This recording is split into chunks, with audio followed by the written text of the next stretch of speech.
இந்த பேரவை முழுவதும் அதிமுக பேரவையில பங்கேற்க கூடாது அப்படின்னு சொல்லிட்டு சபாநாயகர் உத்தரவு போட்டிருக்காரு. இதை நீங்க எப்படி பாக்குறீங்க? சட்டப்பேரவையில பல முறை எங்களுடைய கோரிக்கைகள் சொன்னாங்க. இதை விட அவசர பொது முக்கியத்துவம் வாய்ந்த நிகழ்வு என்னங்க இருக்குது? இதை விட மக்கள் பிரச்சனை என்ன இருக்குது? இப்ப என்ன செய்யறாங்க? ஒரு நாளைக்கு 5 மானி கோரிக்கை கொண்டாடுறாங்க. வேடிக்கையா இருக்குது. எந்த சட்டமன்றத்திலும் நடைபெறாத நிகழ்வு தமிழக சட்டமன்றத்தில் திரு ஸ்டாலின் அவர்கள் தலைமையில் அரசாங்கம் நடத்தி கொண்டிருக்குது. வெட்கக்கேடான விஷயம். ஒரே நாளைக்கு 5 மானி கோரிக்கை எப்படி நிறைவேற்ற முடியும்? எப்படி பேச முடியும்? ஆக ஏதாவது ஒரு மானி கோரிக்கை நடத்தி முடிக்க வேணும். சம்பிரதாயத்துக்கு நடத்துறாங்க.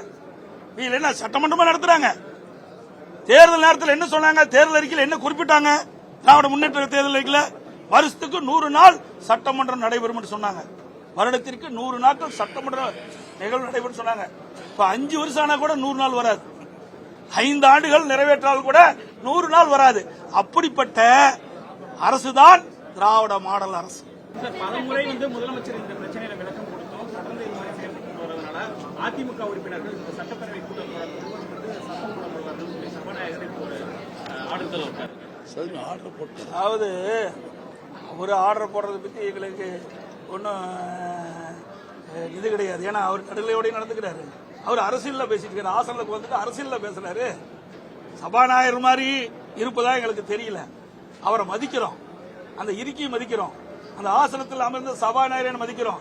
ஆனா சபாநாயகர் அதற்கு தகுந்தார்கள் நடந்து அதுக்கு வந்துட்டு அரசியல் பேசிட்டு இருக்காரு. நாட்டு மக்கள் அதை பார்த்துட்டு இருக்கிறாங்க. அவர் என்னமோ நினைக்கிறாங்க, என்னமோ ஆட்சி இருந்தா சர்வாதிகாரி மாதிரி நினைக்கிறாங்க. இது தப்பு. மக்களுக்கு எப்பொழுது பிரச்சனை வருகிறதோ அந்த பிரச்சனையை தீர்க்கின்றதா ஒரு நல்ல அரசாங்கம். மக்களுக்கு பிரச்சனை ஏற்படுகின்ற பொழுது அந்த பிரச்சனையை தீர்வு காண்பதற்காக சரியான முறையில் அணுகி சட்டமன்றத்திலே அதை கொண்டு வருவதுதான் எதிர்க்கட்சியுடைய பிரதான எதிர்க்கட்சியுடைய கடமை. அதை நாங்கள் நிறைவேற்றிட்டு இருக்கோம்.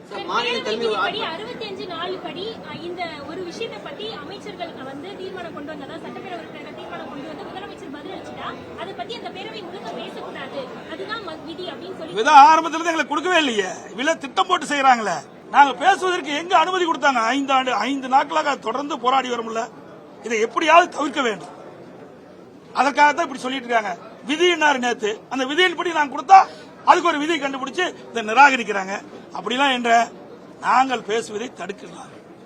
அவையில் கள்ளக்குறிச்சி கள்ளச்சாராயம் குடித்து மரணம் அடைந்தவருடைய பிரச்சனை குறித்து பிரதான எதிர்க்கட்சி அதிமுக பேசுவதை தவிர்க்கிறார்கள்.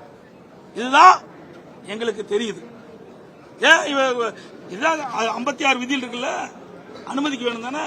இல்ல மடியில கனம் இல்ல, வழியில பயம் இல்ல, ஏன் அஞ்சுக்கிறாங்க? ஏன் அனுமதி கொடுங்க. அனுமதி கொடுத்தா நான் பேசுறோம், அதுக்கு பதில் சொல்லுங்க. அது மட்டும் இல்ல, நேற்றைய தினம் கேள்வி நேரத்தின் போது பேசக்கூடாதுன்னு சொல்றீங்க. ரைட், கேள்வி நேரத்தின் போது எங்களை வெளியேற்றிட்டு முதலமைச்சர் எப்படி 15 நிமிஷம் அதுக்கு விளக்கம் கொடுக்கலாம்? ஆளுங்கட்சிக்கு ஒரு நீதி, எதிர்கட்சிக்கு ஒரு நீதியா? எல்லாத்துக்கும் பொதுவான விதி தான்.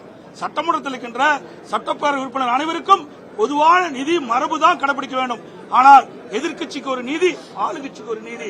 நேற்றைய தினம் முதலமைச்சர் 15 நிமிஷம் இதுக்கு பற்றி விளக்கம் கொடுக்கிறார் கேள்வி நேரத்தின் போது.